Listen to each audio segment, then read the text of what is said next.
네, 출발 증시와이드 2부 순서를 이어가겠습니다. 잠시 11시부터 베스트 종목 상담 이어집니다. 013-3366-0110, 023153-2610번으로 상담 신청해 주시기 바랍니다. 자, 2부에서 준비한 내용들입니다. 김동섭의 마켓포인트 글로벌 주요 이슈를 통해서 국내 증시 흐름 분석과 필승 투자 전략 세워드리고요. 신한 PWM 압구정센터 박재민 팀장과 함께 수급으로 보는 시장, 수급 상황과 개인을 위한 투자 전략을 함께 제시합니다. 신한금융투자 최호선 과장과 함께 원화 채권의 인기에 따른 부작용을 살펴보고요. 그리스 2차 총선 이후 바뀐 기관의 주력 매수 업종을 살펴봅니다. 차트를 알면 돈이 보인다. 정태근의 차트 뽀개기에서는 차티스트 정태근 팀장의 차트로 보는 종목 선정 대원칙이 공개됩니다.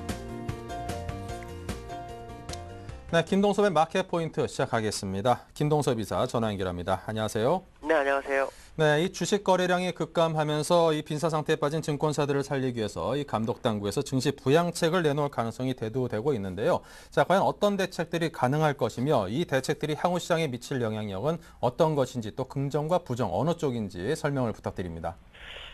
과거 사례를 보면은 부정적인 것보다는 긍정적인 게 더 많은 거라고 봐야 될 것 같습니다. 예전에도 주가가 폭락해가지고 시장이 상당히 어려웠을 때 증시 안정기금이라는 걸 만들어서 추가 하락을 방지했고, 그로 인해서 나중에는 주가가 상승을 해서 지수가 지금 2,000까지 올라왔거든요.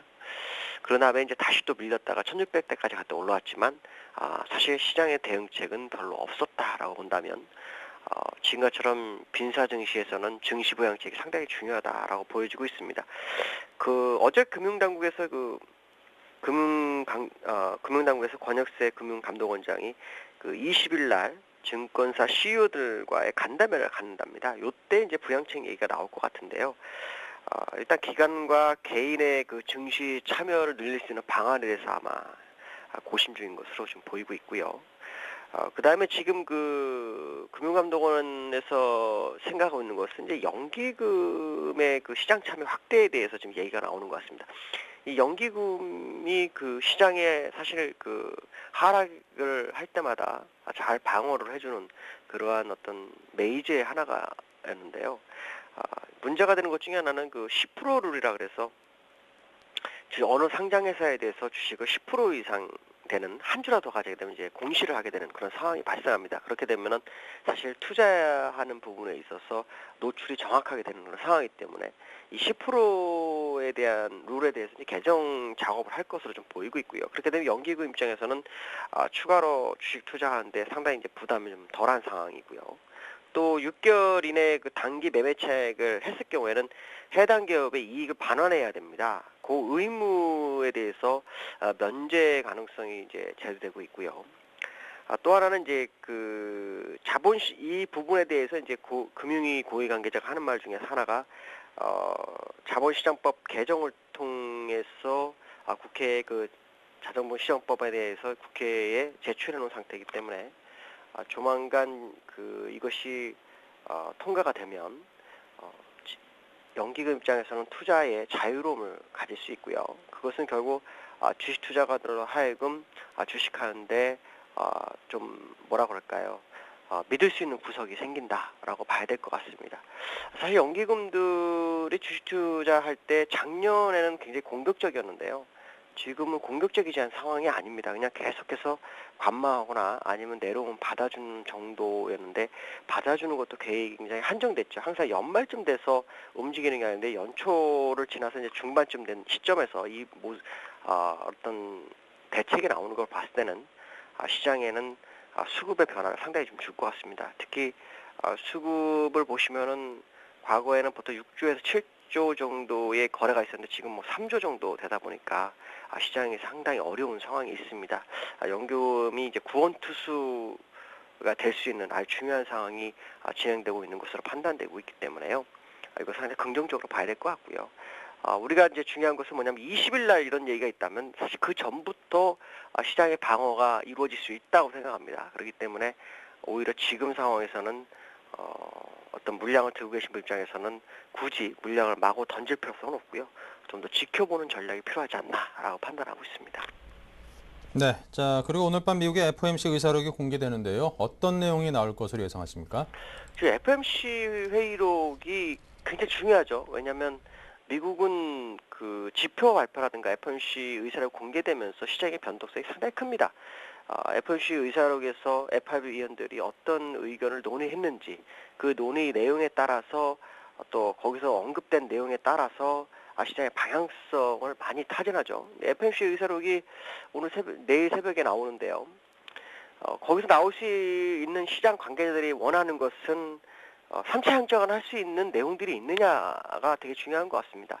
3차 양적 완화가 이제 시장에서는 거의 당연시되고 있는 상황이고 시기를 조율하는 그런 상황까지 왔기 때문에 아마도 조만간 3차 양적 완화 할 수 있는 내용들이 있느냐에 대한 부분이죠. 그 내용들을 본다면 일단 고용에 대해서 얘기가 나올 것 같습니다. 고용이 약간 개선되는 모습은 있지만 과거에 6%대까지 갈 것이냐에 대한 부분을 본다면 여전히 멀었죠. 그래서 숲을 벗어나지 못한 정도의 상황이기 때문에 이렇게 된다 그러면 결국 양적 완화가 필연적이 될 수 있는지 이 부분이 아마 시장에 나올 수 있고요.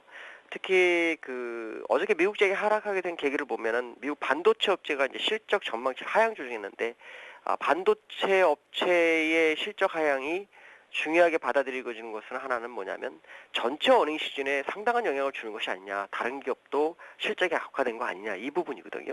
그렇다면 결국 실적이 악화된다는 것은 시장의 경기 둔화가 이루어지고 있다는 거고 지수는 12,000대까지 올라와 있고 작년 8월에 미국의 신용등급이 강등되는 시점에서 주가 하락 시점까지도 올라와 있는데도 불구하고 경기가 둔화되고 있다면 FRB 입장에서 3차 양적 완화를 할 수밖에 없지 않느냐 이 부분이거든요. 그렇기 때문에 이 내용들이 의논이 됐었는지 논의가 됐었는지가 되게 중요하고 거기에 따라서 어떤 결과를 가져가겠다라는 내용들이 나오는지를 꼭 보셔야 될 것 같습니다. 만약 그 내용이 있다면 시장은 그동안 하락세를 멈추고 다시 상승할 확률이 상당히 높다고 보여지고 있고요. 특히 3차 양적 완화는 제가 알기로는 지난번에 금융위기가 왔을 때 짜놓은 프로그램 중에 하나이기 때문에 아마 결국 이루어지지 않을까. 다만 걱정이 되는 것 중에 하나는 유로존 문제가 어느 정도 일단락 되면서 3차 양적 완화가 됐으면 좋겠는데 유로존이 지금같이처럼 좀 불확실성이 좀 있는 상황이죠. ESM을 통해서 스페인과 이탈리아 국채를 사는 것도 괜찮게 되는 그런 상황이었는데도 불구하고 지금 독일에서는 헌법재판소에 헌법소원이 들어가지고 있고 스페인과 이탈리아 국채 사는 거에 대해서 네덜란드하고 핀란드는 반대 입장이 있고 하는 모습이 있기 때문에 이것이 좀 확실하게 매듭을 좀 지어지는 시점에서 됐으면 좋겠다라는 것이 제 생각입니다. 네, 자 코스피가 경기 위축에 대한 우려감 속에 하락세로 지금 흘러가고 있습니다. 자 오늘장 투자 전략을 세우신다면요? 네, 지금 시장이 상당히 좀 어렵죠. 특히 선물에서 외국인들이 강력한 매도세를 유지하고 있는데 도대체 뭘 보고 어떤 뉴스를 보고 저러는지는 잘 모르겠습니다. 근데 지금 나타나는 거에 보면 외국인들 선물 매도가 거의 2만 개 또 육박하고 있죠. 근데 저는 2만 개 정도 오면은 별로 두려워하지 않습니다. 왜냐하면 과거 사례도 외국인들이 한 2만 3천 개 정도가 맥스를 매도를 쳤었고요, 누적으로. 그렇고 2만 개 정도 되면 자기들로 자본의 부담감 때문에 다시 환매를 하는 경우가 상당히 많았기 때문에 2만 개까지 된데도 불구하고 지수는 그래도 잘 버텨주고 있다는 것에 대해서 일단 시장은 그래도 체력이 그나마 있지 않느냐라고 보여지고 있고요. 특히 내일이 옵션 만기라 시장의 변동성이 그렇게 크지 않을 수도 있다라는 생각을 합니다. 그렇기 때문에 너무 두려워할 문제는 아닌 것 같고요. 오히려 지금 물량 들고 계신 입장에서는 굳이 물량을 털어내면서까지 시장을 관망하는 그런 상황은 아닐 거라고 보고 있습니다. 오히려 미국장을 잘 보셔서 미국장이 11,870 정도가 무너지지 않는다면 시장은 버텨주는 게 정답이라고 보여지고 있고요. 특히 삼성전자가 약간 흔들리면서 삼성전자의 어떤 시가총액이 다른 종목으로 흘러가는 것을 계속 느껴지고 있거든요. 좀 오래됐습니다. 벌써 한 달 거의 다 돼가고 있는데 아마도 물량의 포트폴리오가 바뀌고 있는 과정이라고 본다면 지금은 오히려 시장을 흔들어서 많은 물량을 끄집어내는 작업을 하고 있는 것이 아니냐라고 판단이 쓰고 있습니다. 그래서 외국의 선물 매도에 너무 두려워하실 필요는 없고요. 오늘 우리나라가 이제 중국의 영향을 또 받는지 봐야 됩니다. 어저께도 중국의 영향을 받다가 중국이 빠지니까 그냥 같이 빠졌거든요. 오늘 중국이 어떤 모습을 보이는지 같이 보시는 게 좋을 것 같고요. 지수로는 1842포인트 정도가 회복하면 가장 좋지 않나 이렇게 보고 있습니다. 네, 자 지금까지 솔로몬투자증권 김동섭 이사의 의견을 들어봤습니다. 감사합니다. 네, 감사합니다. 네, 자 계속해서 신한금융투자의 박재민 PB팀장 화상 연결로 만납니다. 안녕하십니까? 네, 안녕하세요. 네, 먼저 양시장의 흐름과 주체별 수급 상황 짚어주십시오. 네, 일단 금일 시장 코스피 지금 전일 대비 7.34포인트 빠진 1822포인트를 기록 중인데요. 코스닥은 뭐 지금 개인의 매수세로 적극적인 매수세로 강보합권을 유지를 하고 있습니다. 밤사이 아무래도 유로 재무장관 회의가 이틀 동안 진행이 됐지만 별 희소식이 없이 예상대로 일단 끝났습니다.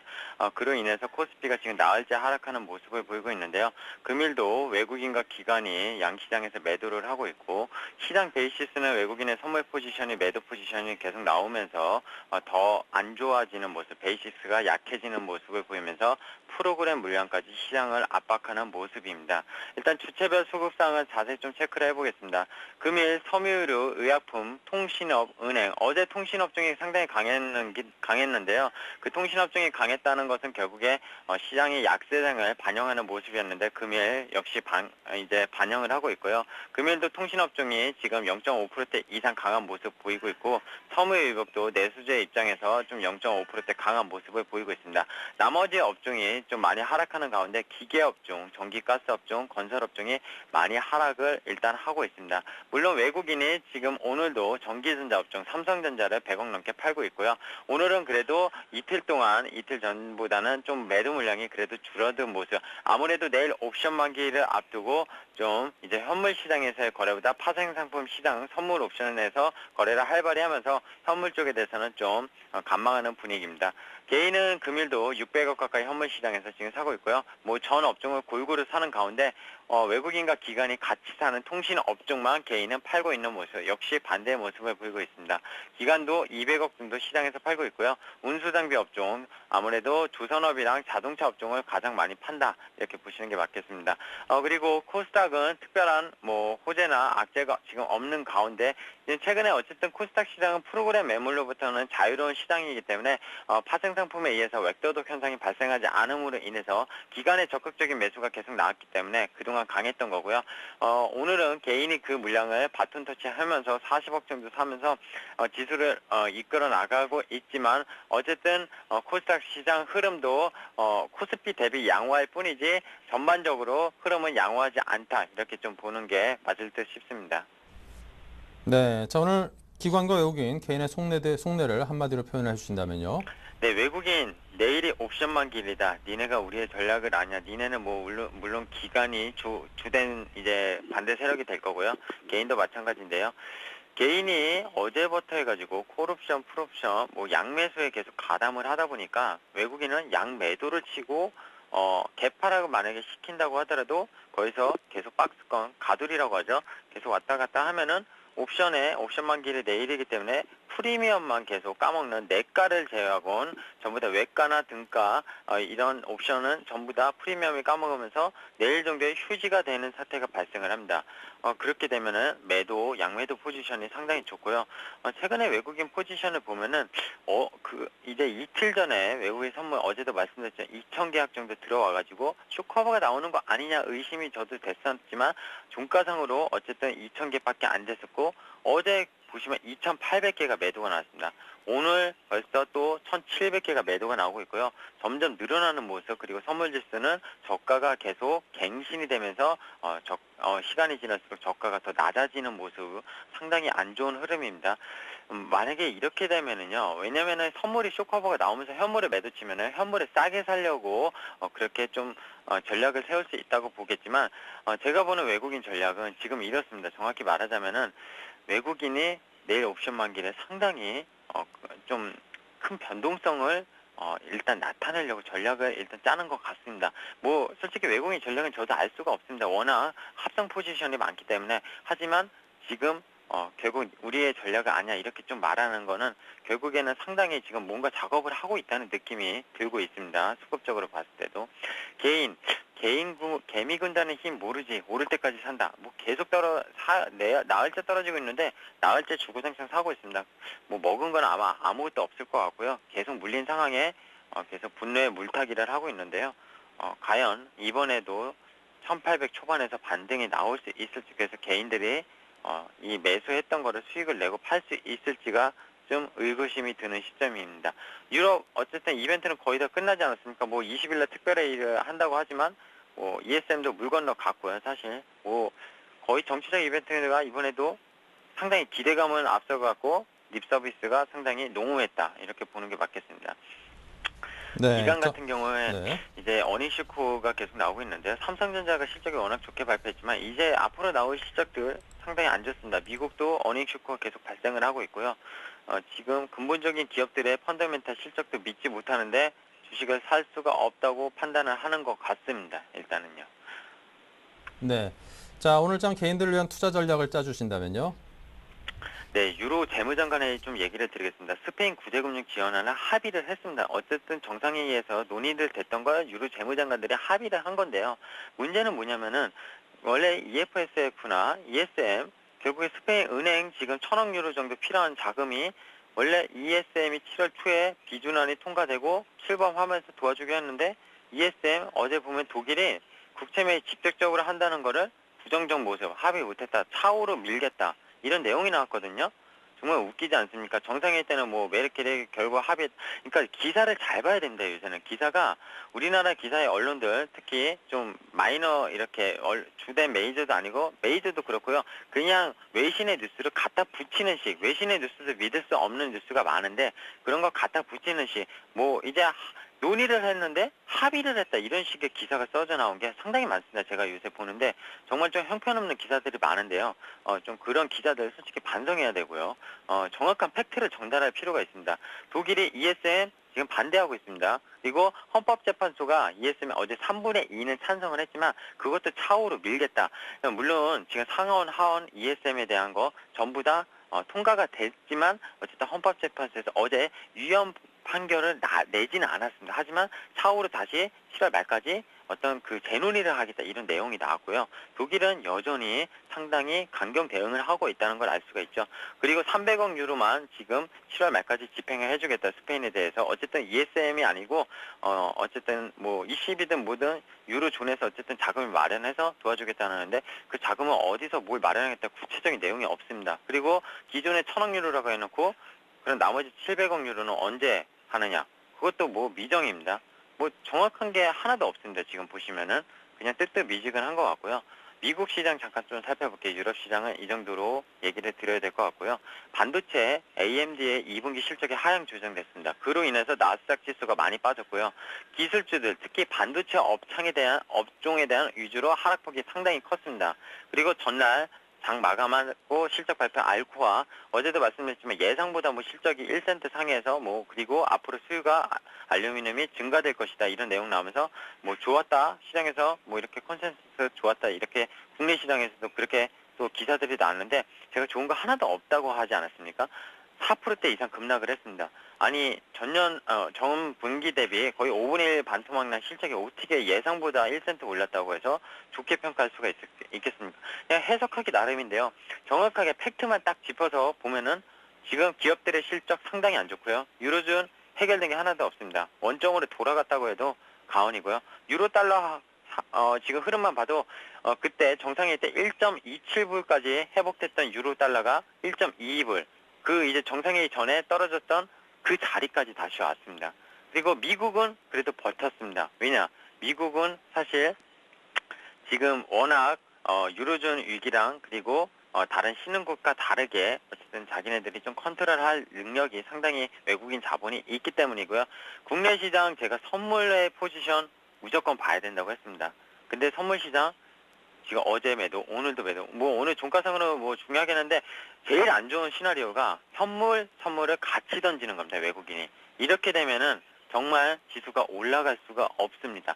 아까 말씀드렸지만 현물을 팔고 베이시스가 좋아지면서 선물을 산다면은 현물을 다시 싸게 매집하려고 차익거래로 그런 전략을 취할 수가 있는데요. 지금 전략은 베이시스가 오늘 0.8인데요. 만약에 내일 옵션 만길날 선물 매도가 한 2, 3천 개 더 나오면서 아니면 더 나오면서 베이시스를 악화시킨다면 프로그램의 물량이 쏟아져 나올 거고요. 그런 지수 급락이 나올 수도 있습니다. 물론 그 정도까지는 아니라고 보고 있는데 오늘 중요한 말씀을 하나 더 드리겠습니다.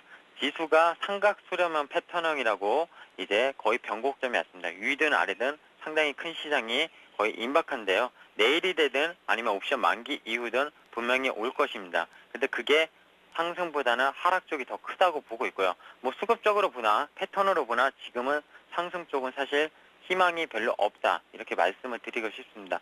그리고 이탈리아가 몬티 총리가 하나 마지막으로 말씀드릴 게, 기자회견에서 그동안 우리는 구제금융 받을 일 없다, 구제금융 신청할 일도 없다 계속 말하다가 어제 발언에서 신청을 배제하지 않고 있다. 이탈리아 국채 10년물짜리 6%가 넘어가니까 갑자기 의견이 바뀌었습니다. 스페인 때랑 똑같습니다. 스페인도 계속 아니라고 하더니 결국에는 은행권 구제금융 받지 않았습니까? 여기서 이탈리아가 만약에 터진다? 그러면 아까 말씀드린 대로 그 방향성이 나오겠죠.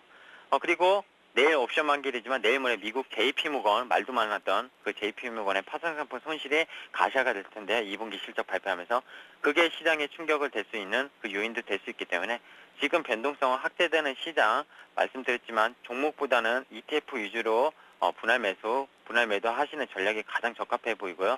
사실 코덱스 200보다는 인버스가 지금은 더 유효하다고 말씀을 드리고 싶습니다. 네, 자 지금까지 신한금융투자 박재민 PB팀장과 함께했습니다. 감사합니다. 네, 감사합니다. 네, 본격 네.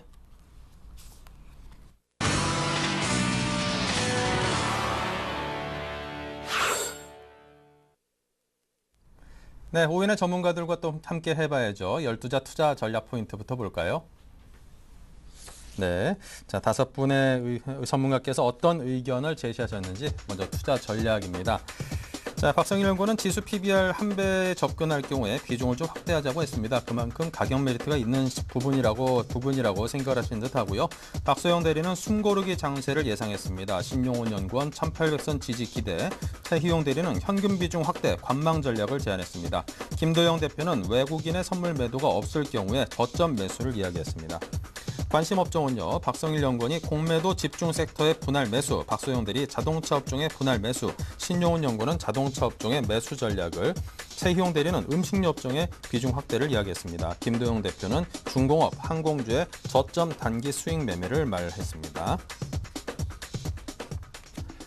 네, 교보증권 강서점의 신용훈 연구원과 이야기 나눠볼까요? 안녕하십니까? 예, 안녕하세요. 네, 먼저 현재 시황부터 정리해 주십시오. 예, 오늘 시장은 대외 변수들로 인해 약세 흐름을 이어가는 중인데요.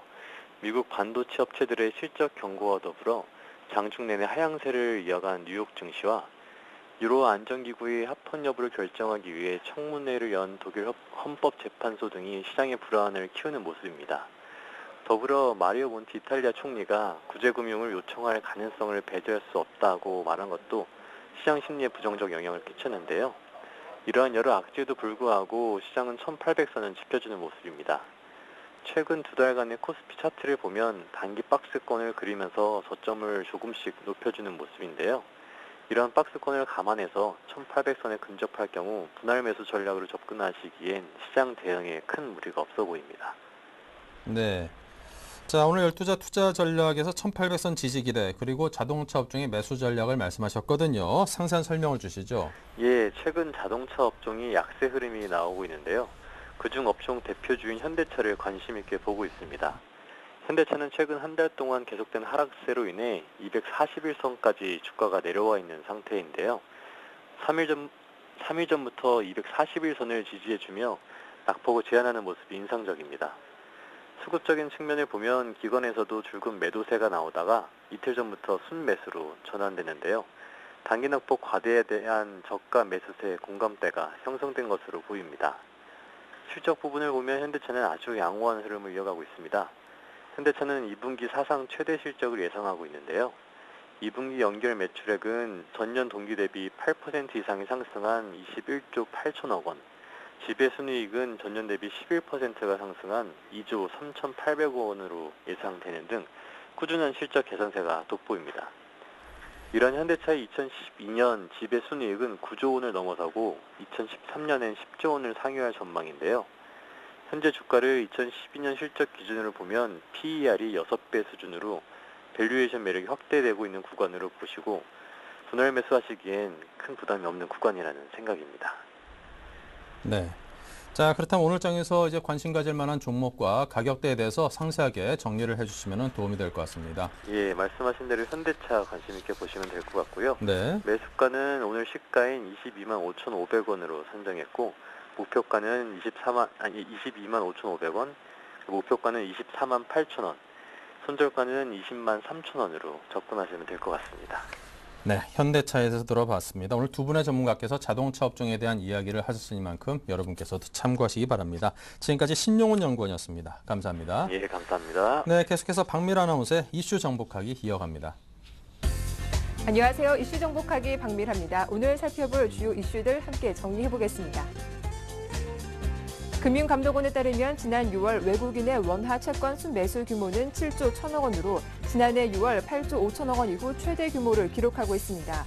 이러한 흐름에 국내 기관들은 부작용을 우려하는 모습입니다. 그리스 2차 총선 이후로 기관 투자자의 매매 패턴이 바뀌고 있습니다. 5월 초부터 그리스 2차 총선 이전까지 주로 IT와 자동차주를 순매수하던 기관이 최근 들어 화학주를 사들이고 있습니다. 현대 기아차의 사상 최대 실적이 예상되는 가운데 최근 현대차와 기아차의 주가는 연일 하락세를 기록하고 있습니다. 실적 모멘텀에도 불구하고 주가는 아래로 향하고 있는 이유를 들어보겠습니다. 네, 이슈 정복하기 오늘 순서는 신한금융투자 압구정지점의 최호선 과장과 함께하겠습니다. 안녕하세요. 네, 안녕하세요. 네, 금감원에 따르면 원화 채권의 인기가 식고 있지 않다라고 하죠. 그런데 국내 기관들 쪽에서는 부작용을 우려하는 목소리도 만만치 않다고 하는데요. 원화 채권 매입에 대한 시장 분위기 자세하게 살펴봐 주시죠. 예. 일단 9일 금융감독원에 따르면 지난 6월 외국인의 원화 채권 순매수 규모는 이제 7조 1천억 원. 그리고 지난해 6월 8조 5천억 이후 최대 규모이고요. 외국인이 2010년 12월 이후 18개월째 원화 채권을 순매수하고 있고 보유 잔액은 지금 88조 3천억 원에 이르고 있습니다. 지난 6월은 이제 외국인 외화자금 탈출 러시 우려가 좀 최고조로 달했던 달인데요. 그레시트라고 이제 그리스 엑시트, 그러니까 그리스 유로존 탈퇴에 따라서 6월 만기가 돌아온 원화 채권을 미국과 노르웨이를 포함한 외국인들이 오히려 탈출이 아닌 오히려 재투자를 하면서 외국인 보유 원화 채권 잔고가 더 늘어났습니다. 이러한 외국인들의 원화 채권 매입에 대한 시장의 의견을 좀 종합해보면 첫 번째는 이제 7월에서 8월에 한국의 금리 인하에 이제 외국인들이 오히려 베팅을 늘렸다는 시각이 있습니다. 이를 반영해서 이제 금리위기 이후 곳곳 3년 금리가 기준금리를 뚫고 하락을 했고요. 또한 글로벌 실물 경기 둔화 우려와 중국과 유럽의 금리 인하도 한국의 정책금리 인하 공조 가능성이 높아졌다는 것입니다. 둘째는 외국인 시각의 근본적인 변화가 있는데 원화는 더 이상 위험자산 아니다라는 의견이 있습니다. 6월 그리스 유로존 탈퇴 가능성에 대한 우려로 이와 같이 하락을 피해서 스위스, 노르웨이 국가들이 이제 원화 국채를 매입을 했습니다. 한국의 이제 재정 건전성과 이제 유동성 그리고 이제 매력적인 금리가 이제 근본적인 시각을 바꿨다는 의견이 있습니다. 이러한 흐름에 이제 국내 금융기관들은 외국인의 이제 강한 매수세에 따른 부작용을 좀 우려하고 있는데요. 특히 투기 목적의 이제 외국인이 수익을 위해서 시장 상황과 관계없이 이제 국제 선물을 대량으로 이제 사고 팔면서 변동성을 좀 과도하게 키우고 있습니다. 최근 외국인들이 10년 만기 국제 선물을 표적으로 삼아서 집중적으로 공략하면서 장단기 금리 역전 현상까지 벌어지고 있는데요. 결국 통화 당국의 금리 정책이 시장에서 제대로 작동하지 않을 것이라는 가능성이 좀 높다 이렇게는 시각이 있습니다. 이 때문에 이제 시장 참여자들은 외국인들의 이제 우리나라 채권 매입세를 적절히 통제할 추가적인 규제가 필요하다는 의견을 좀 내놓고 있는데요. 그런데 이제 정부 관계자의 얘기를 좀 따르면 안전자산인 채권 선호 현상은 우리나라뿐만 아니라 전 세계적인 현상이 나면서 외국인의 원화 채권 보유 규모를 보면 지난해 말과 크게 다르지 않아서 우려할 만한 상황은 아니다. 그리고 이제 규제 측면에서도 현재 자본 유출인 3종 세트로 이제 충분하다고 좀 말을 했습니다. 그래서 이제 원화 채권이 안전자산으로 분류되어서 이제 외국인들에게 선호되는 점은 아주 좋은 일인데요. 그러나 국내 자본시장이 외국인들에게 개방되어 있으므로 시장 보호를 위해서 과도한 쏠림 현상에 대한 정부의 감독과 그에 대한 방책은 미리 준비되어 있어야 한다고 생각이 됩니다. 네. 다음 이슈입니다. 기관의 매매 패턴에 대한 분석이 나왔습니다. 지난달 18일, 그러니까 그리스 2차 총선 이후 이 투자 메뉴를 변경하고 있는데요. 기존 IT 자동차에서 화학주에 집중하던 모습이던데 새로운 주도주 부상 가능성은 있는 겁니까? 예. 일단 그리스 2차 총선, 그러니까 6월 17일 이후로 기관 투자자의 이제 수급이 좀 바뀌고 있는데요. 5월 초부터 그리스 2차 총선 이전까지는 주로 IT주와 이제 자동차주를 이제 순매수했던 기관이 최근 들어 화학주를 좀 사들이고 있습니다. 지난달 18일부터 이달 이제 9월까지 기관은 총 1조 원이 넘는 규모의 국내 주식을 순매수했는데 이 기간 동안에 이제 기관은 LG화학을 1,999억 원을 좀 순매수했고요. KCC를 1,599억 원을 사들였습니다. 그리고 호남석유와 OCI도 각각 1,300억 1,887원과 1,293억 원을 넘게 순매수하면서 순매수 금액의 절반이 넘는 금액을 화학주를 사들인다 상응을 했고요. 9일 기관은 이제 유가증권 시장에서 이제 460원을 순매수를 했는데 KCC, SKC, LG생활건강 등을 사들였습니다. 다만 이제 최근 많이 샀던 OCI와 이제 호남석유 등은 각각 이제 47억 원과 37억 원 순매도를 해서 비중을 다소 줄였는데요. 그리스 2차 총선에서 긴축 정책을 지지하는 신민당의 승리에 유로존 는 탈퇴 우려가 이제 완화되면서 증시 반등 예상이 되었고 그동안 이제 하락폭이 컸던 업종들에 대한 투자자들의 관심도 살아났습니다. 마침 그리스 2차 총선 이후에 이제 중국이 기준금리를 4년 만에 이제 인하해 경기 부양에 대한 이제 투자자들의 기대감이 화학주 투자로 이어졌다고 생각하면 될 것 같고요. 특히 중국 인민은행이 대출금리를 그러니까 0.31포인트를 이제 예금금리 0.25포인트보다 이제 더 많이 인하한 것은 중국의 이제 경기 부양에 대한 의지가 그만큼 강하다는 것을 의미하기 때문에 수급으로는 화학 제품 수요 회복에 분명히 도움될 것으로 이제 기관들이 판단해서 매수에 들어갔다 이렇게 보시면 될 것 같습니다. 그런데 이제 그 화학주가 추세 상승으로 가기에는 추가 발표되는 중국의 이제 경기 부양 정책과 경제 지표에 이제 주목을 해야 한다고 생각이 되는데요. 수급은 그 어떤 모멘텀보다 주가에 영향을 미친다는 말이 있습니다. 삼성전자에 과도하게 쏠렸던 기관들의 투자는 외국인들의 유례없는 매도에 이제 추가 매입할 여력은 없어 보이는데요. 개인 투자자들 입장에서 볼 때는 IT 자동차 업종을 매도한 자금들이 화학 업종을 포함해서 어떤 업종으로 투자로 이어진지는 먼저 좀 확인해야 할 것으로 예상이 됩니다. 네. 2분기 어닝 시즌이 서서히 다가오고 있죠. 현대 기아차의 사상 최대 실적이 다시 한번 예상되고 있는 가운데 그런데 주가 흐름을 보면 좀 갸우뚱해집니다. 이렇게 연일 하락세를 보이고 있는 이유는 무엇 때문인가요? 네. 주가 흐름이랑 다르게 이제 현대기아차의 글로벌 판매 실적은 2분기 역시 우상향 추세를 이어서 사상 최대를 기록할 것으로 보이는데요. 작년부터 이어진 내수 부진을 해외 판매로 극복하고 있는 데다가 유럽과 미국 시장에서의 선전이 돋보이기 때문입니다. 왜냐하면 이제 그 유럽에 있는 그 자동차 회사들, 프랑스에 있는 자동차 회사들이나 미국에 있는 그 자동차 회사들보다 현대차의 이제 경쟁력이 높아져서 시장 점유율이 오르고 있는데요.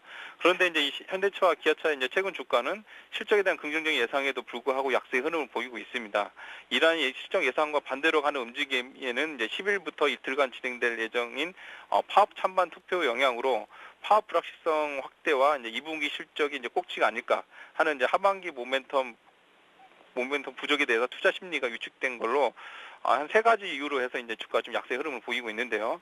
거기에 이제 그 삼성전자와 마찬가지로 상반기에 이제 주도했던 삼성전자 현대차 위주의 그 기관 매수 수급이 하반기에 이제 추가 상승에 대한 모멘텀이 약해지면서 낙폭과대 업종으로 수급 변화가 있는 점도 이제 최근 주가 흐름을 설명할 수 있겠습니다.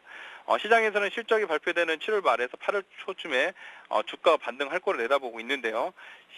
앞서 말씀드린 세 가지 이유 중에 이제 실적이 기대만큼 또는 기대 이상으로 나오거나 아니면 임단 협의 원만하게 타결이 된다면 예상대로 현대 기아차 주가는 최근 주가 수준에서 지지를 한 후, 그러니까 하반기 경직선을 가진 후에 낙폭 회복의 움직임을 보일 것으로 일반적으로 예상을 하고 있습니다. 네, 지금까지 신한금융투자의 최호성 과장의 도움 말씀이었습니다. 고맙습니다.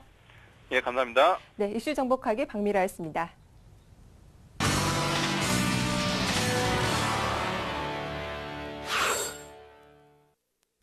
네, 자 계속해서 리딩 투자증권의 우성재 팀장 연결합니다. 안녕하십니까? 예, 안녕하세요. 네, 중국 소식 전해주십시오.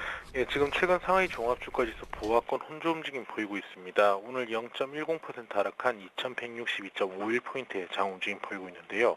중국 경제 둔화 우려감이 계속적으로 나타나면서 시장에서의 매수 물량들이 지금 없어지고 있는 모습을 보이고 있습니다. 결국 간망 심리 속에서 소폭 매도 물량들이 출현하고 있는 가운데 중국 경제 둔화 우려감이 증시에는 큰 부담을 나타내고 있는 상황인데요. 지금 중국이 하반기에 완화 조치는 더욱더 크게 확대될 것이라는 메릴린치의 애널리스트 보고서가 있었습니다. 지금 현재 중국의 수출 상황이 2008년도보다는 나은 상황인 만큼 금융위기로 수출이 크게 하락하기 직전 국면보다 계속적으로 개선될 수 있는 확률이 높아지고 있다는 것과 함께 이러한 부분들이 되기 위해서는 중국의 정책적인 변화가 크게 필요하다는 것을 내놨었습니다. 지금 중국의 정책적인 변화들이 꾸준히 나타나고 있는 가운데 하반기에는 더 많은 정책들의 변화 속에서 중국 경제가 경착륙에 성공할 것이라는 언급을 내놓고 있는 상황인데요. 이와 함께 지금 HSBC에서는 중국이 하반기 수출 한 자릿수대 증가를 유지할 것이라는 전망을 내놓으면서 수출의 증가세는 나타나고 있겠지만 수출의 증가세가 둔화되고 있는 모습을 보이고 있는 만큼 중국 경제에 대한 부담감은 좀 커지고 있는 상황입니다. 지금 물가 하락세는 지속적으로 전망된다라는 언급이 나오면서 소비자 물가지수 계속적인 하향 국면에 진입할 것으로 보이고 있는 만큼 시장에서 이러한 것에 따른 기대감은 나오고 있는 상황입니다. 하지만 부동산 긴축 기조는 계속적으로 이어져 나가겠다는 원저바오 총리의 언급들이 나오면서 시장에서의 부담감을 나타내고 있는 상황인데요. 지금 중국의 정책적인 변화가 부동산 부분에 대해서는 계속적으로 긴축 기조를 내놓고 있고 다른 유동성 부분을 완화시키는 모습을 보이면서 조금은 어긋나는 모습을 보이고 있는 가운데 중국의 경제 성장률 둔화를 막기 위한 중국의 정책적인 변화는 계속적으로 나타날 것으로는 보이고 있습니다. 결국 중국의 경제 성장률 둔화, 세계 경제 성장률 둔화로 인한 증시의 하락 국면에 진입하고는 있지만 큰 폭의 하락은 좀 더 나타나지 않을 확률이 높아지고는 있는 상황인 만큼 이러한 부분 염두하시고 시장 접근하셔야겠습니다. 네, 자 지금까지 오성재 팀장이 정리해 주신 중국 소식이었습니다. 감사합니다. 네, 고맙습니다.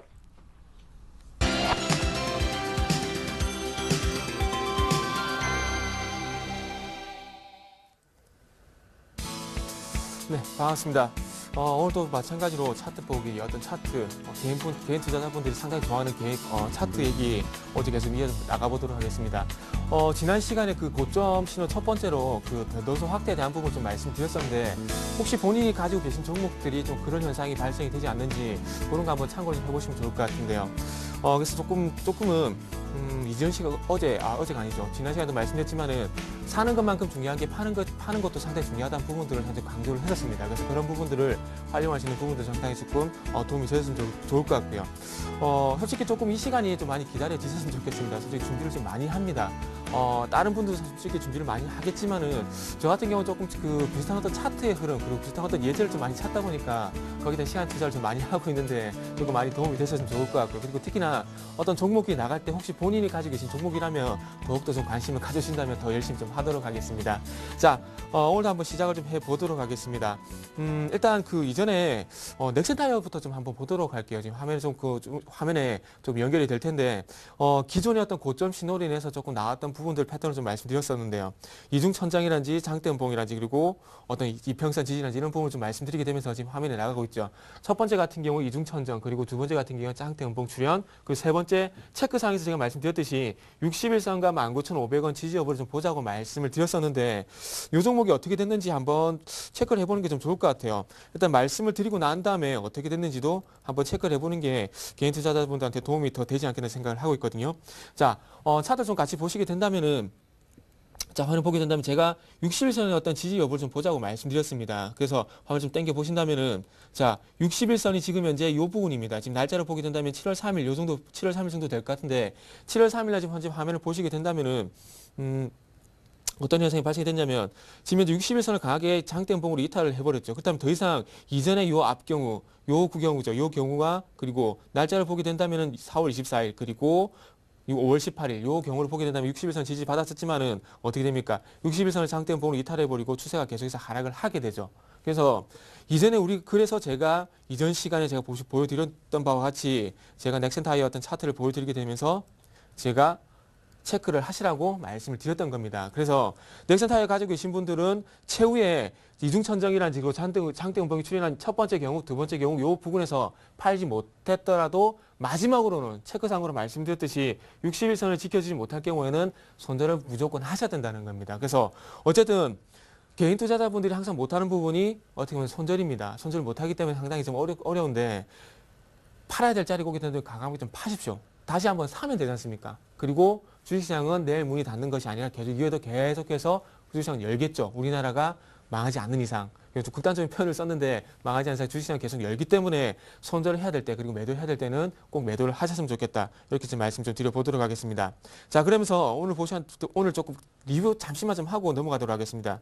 변동성 확대 이 부분을 다시 한번 보게 된다면은 지금 화면을 뒤에 보는 화면 보신 바와 같이 이런 현상입니다. 기존에 있던 이런 추세, 완만한 추세 속에서 가파르게 갑자기 변동성이 확대가 되면서 캔들의 길이가 길어진다든지 아니면은 상승 기울기가 가팔라진다는 그런 현상이 나오게 된다면은 무조건 1차적으로는 준비를 해 보시라는 겁니다. 자, 아이디스라는 종목이 상당히 가장 큰 근접한 예를 잡고 좀 봐야 될 것 같은데요. 자, 지금 이제 화면 중간에 이렇게 상당히 상승이 가팔라지기 이전에 보시면 이렇게 완만한 추세가 있습니다. 그러니까 기존의 추세보다 그 기존의 질서를 깨는 그런 가파른 상승세가 나오게 된다면은 무조건 매도를 일단 시작으로 준비를 해야 된다는 부분이고요. 그리고 보시면 아시겠지만은 이전에 보시면은 그 이번에 어떤 캔들 길이와 그리고 최근에 가팔랐을 때 어떤 캔들 길이가 상당히 차이가 나죠. 어떻게 본다면 추세의 어떤 그 추세라 그럴까요? 이런 부분들이 어떤 마지막에 가능성이 상당히 크다는 부분을 좀 인식을 하셨으면 좋겠습니다. 근데 이 뒤에 나오고 있는 종목의 가장 큰 좋은 예인데 항상 이렇게 나오지는 않겠죠. 이렇게 나오지 않기 때문에 이전 시간에 보신 바와 같이 요 뒤에 화면 좀 나가고 있죠. 또 LG화학 주봉을 가지고 지난 시간 좀 말씀드렸었는데 이때도 마찬가지입니다. 기존의 추세가 있었지만은 어떻게 됩니까? 가파르게 올라가죠. 그렇게 되면 어떻게 돼요? 뒤에 조정이 나오죠. 큰 폭의 조정이 나오죠. 그리고 빠르게 좀 넘어가도록 할게요. 보시면은 팅크베라는 종목도 마찬가지예요. 요거는 LG화학과 좀 많이 비슷하다 좀 봐야 될 것 같은데, 자, 기존의 추세가 있었다가 눌림을 보이고 난 다음에 어떻게 돼요? 상당히 기울기가 가팔라지죠. 그리고 난 다음에 그 가팔라진 고점을 돌파하지 못하게 되면 어떻게 됩니까? 우리가 잘 알고 있는 이중천정이 발생하게 되면서 이후에 조정이 가파르게 나온다는 겁니다. 그리고 중요한 건 항상 고점에서 대량 거래가 발생을 하죠. 근데 아래쪽을 보시게 된다면 숫자 4를 보시면 됩니다. 숫자 4를 보게 된다면은 거래량이 발생하지 않았다는 겁니다. 개인 투자자들도 알고 세력들도 잘 알고 있는 패턴이죠. 그렇다면 세력들이 이렇게 티를 내면서 개인 투자자들이 알고 있는 그런 패턴으로 빠져나갈 이유가 없다는 겁니다. 자, 그래서 요까지 예를 드렸고요. 그리고 난 다음에 위에 보시면 실전이라고 되어 있습니다. 코스맥스라는 종목을 좀 준비를 했는데 코스맥스 월봉을 준비를 했어요. 그 화면을 보시면은 지금 이제 상당히 화면 우측을 보시게 되면 상당히 기울기가 가팔라지고 있죠. 최근에 와서 28,000 이게 제가 2주 전에 준비한 내용인데 상당히 기울기가 가팔라지고 있다는 겁니다. 자, 요것도 그리고 나서 요 차트 볼 건데 어떻게 되는지 한번 보도록 할게요. 그리고 다음 거 컴투스 주봉을 보시면서 좀 말씀드렸죠. 실전 컴투스 같은 경우에도 최근에 와서 최근 모바일 게임이었던 그런 부분이 부각이 되게 되면서 캔들 길이가 상당히 길어지면서 어떻게 됩니까? 길기도 상당히 가팔라지죠. 그리고 다음 종목 볼게요. 마찬가지로 파라다이스 같은 경우는 1차적으로 있었어요. 자, 변동성 확대를 인해서 9,000원 부근에서 1차적으로 가격 조정이 나왔습니다. 근데 여기서 보셔야 될 부분이 요 두 번의 캔들, 요 주봉에서 이 두 번의 캔들이 이전에 네 번의 캔들보다 상당히 길어지죠. 그러고 난 다음에 어떻게 됩니까? 잠시 조정이 나왔죠. 그리고 나서 또 볼게요. 우측으로 넘어가게 된다면은 14,350원, 2주 전에 어떤 주가입니다. 14,350원까지 올라갔을 경우에 기울기가 더 가팔라지면서 캔들도 상당히 더 길어지죠. 그래서 요 종목들 일단 한번 제가 차트 좀 보도록 하겠습니다. 먼저 코스맥스라는 종목을 한번 좀 보도록 할게요. 이게 제 HTS가 제가 쓰는 게 아니라서 조금 그 시간 좀 딜레이가 되는데 그 부분은 시청자분들께서 조금만 이해를 해주시면 감사하겠습니다. 자, 차트를 좀 보시면은 일단 제가 그 주봉 차트를 봤죠. 월봉 차트를 봤나요? 월봉 차트 보면은 요 화면 우측을 보시게 되면 어떻게 됩니까? 캔들 길이가 최근에 와서 상당히 많이 가팔라지고 있죠. 자, 지금 이제 화면을 보시면 세 개의 캔들이 나오게 되면서 지금 이제 상당히 변동성 확대가 되고 있습니다. 근데 보셔야 될 부분이 어떤 부분이냐면, 자, 일봉 차트를 보게 되면은 지금 화면을 보시면은, 자, 전 고점을 현재 돌파하지 못하고 있죠. 자, 요 부분을 보시게 된다면은 화면 좀 차트를 좀 늘려볼게요. 차트를 늘려보인다면은, 자, 월봉에서 상당히 가팔라지는 그 흐름이 나왔다고 좀 전에 말씀드렸죠. 그러면서 지금 현재 요 종목 같은 게 29,250원의 전 고점을 현재 돌파를 못하고 있죠. 화면을 보시면은 제가 지금 첫 번째 고점이 날짜를 보게 되면 6월 25일입니다. 6월 25일 날 먼저 고점이 형성되고 난 다음에 우리가 잘 알고 있는 적산병이 출현했죠. 적산병. 죄송합니다. 흑산병이네요. 제가 이게 항상 이게 헷갈립니다. 저도. 흑산병이 출현했는데 흑산병이 나오게 된다면 어떤 신호입니까? 주가가 꺾인다는 신호죠. 고점 신호죠. 이 부분도 마찬가지로. 그리고 난 다음에 어떻게 되죠? 주가가 반등을 시도를 했지만은 전고점을 돌파하지 못하게 되면서 오늘도 마찬가지로 전고점 돌파가 쉽지가 않죠. 그렇다면은 코스맥스를 가지고 계신 분 어떻게 해야 되겠습니까? 1차적으로 월봉 차트를 보니까 변동성이 확대가 되는구나. 그럼 차츰 이제 고점에 대한 부분들을 대비를 해야 되겠구나. 그 부분을 좀 생각을 하셔야 되겠죠. 그러면서 일봉 차트로 넘어와가지고 보시게 된다면은, 자, 전고점 29,250원, 29,000원 가격대를 돌파하지 못하게 된다면은 소위 말하는 우리가 알고 있는 쌍봉, 이중천정이죠. 쌍봉이 출현하게 되면서 주가가 꺾이게 되겠구나. 자, 그렇다면 오늘 쪽 그리고 내일 쪽에서 고점을 돌파하지 못하게 된다면 어떻게 됩니까? 매도를 좀 하셔야 되겠죠. 그래서 시간이 또 얼마나 또 빨리 가버렸네요. 자, 고점을 돌파하지 못하게 되면 어떻게 됩니까? 고점을 돌파하지 못하면은 이중천정 형성이 되니까 매도 준비를 하셔야 되겠죠. 즉, 하지만 29,250을 돌파한다면 가셔야 되겠죠. 하지만 조금 전에 예를 들었듯이 변동성이 확대가 되고 그리고 이중천정이 만들어질 가능성이 크니까 매도 준비는 하셔야 된다. 이렇게 말씀드려보고 싶고요. 그리고 최근에 개인들한테 상당히 인기가 많았던 종목이죠. 컴투스. 자, 컴퓨터에서 한번 보도록 하겠습니다. 자, 컴퓨터에서 보게 된다면은 제가 좀 말이 좀 빨라지고 있는데 시간이 좀 부족해서 그러니까 좀 이해를 좀 해주시기 바랍니다. 자, 화면을 보시게 된다면은 최근에 와서 월봉 차트를 보게 된다면은 코스맥스와 마찬가지로 어떻게 돼요? 지금 보시면은 마지막 세 번째 캔들, 세 번의 캔들만 볼게요. 요 부분하고요. 그리고 요 부분. 요 보시게 된다면은, 자, 보게 된다면 지금 이제 캔들기가 상당히 길어지고 있죠. 길어지면서 어떤 현상이 발생됩니까? 위쪽에 윗꼬리를 계속해서 달고 있죠. 월봉 차트를 보게 된다면. 그래서 고점을 보게 된다면 47,500원을 현재 지금 돌파를 못 하고 있다는 겁니다. 자, 1차적으로 변동성이 확대가 된다. 그럼 고점 신호가 오지 않겠나 예상을 해야 되겠죠. 그리고 난 다음에 일봉 차트 한번 돌아가 보도록 하겠습니다. 자, 일봉 차트 보시면은 일단은 상승은 하고 있습니다. 상승은 하고 있어요. 근데 중요한 건 곧 이전과 같은 어떤 이전 같은 경우에 이전 패턴을 보시게 된다면은 조정이 나오더라도 상승세가 개파르게 올라갔었죠. 근데 최근에 와서 어떤 특징이 납니까? 상승세가 상승 기울기가 상당히 완만해졌죠. 자, 요 날짜 보도록 할게요. 6월 18일 이전까지 어떤 기울기하고요. 그리고 6월 18일 이후에 어떤 상승 기울기가 상당히 완만해진 부분을 확인할 수 있습니다. 그리고 조금 어떻게 조금 끼워 맞춰 어떻게 조금 억지를 좀 한번 부려본다면 어떤 현상이냐면 어쨌든 45,000원 돌파, 46,500원 돌파가 지금 현재 쉽게 이루어지지 않고 있다는 겁니다. 자, 1차적으로 변동성 확대에 대한 부분이 나왔죠. 그리고 두 번째 보셔야 될 부분이 좋은 고점에 대한 돌파가 쉽게 이루어지지 않고 있고 짱대 음봉이 출현을 하고 있고 중요한 것은 상승 기울기가 상당히 완만해졌다는 겁니다. 어떻게 본다면은 아래쪽 거래량을 보게 된다면은 눌림목일 수도 분명히 있습니다. 하지만 중요한 것은 변동성 확대 그리고 전고점 돌파가 쉽지 않다는 부분 그리고 세 번째로 상승 기울기가 이전보다 완만했던 부분들은 어떻게 보면 대비는 좀 하시는 게 아무래도 좀 좋지 않겠나 이렇게 좀 봐야 되겠죠. 그리고 마지막으로 봤던 종목들이 자 잠시만 제가 종목을 까먹어 버렸네요. 아 파라다이스 같은 경우 주봉이죠.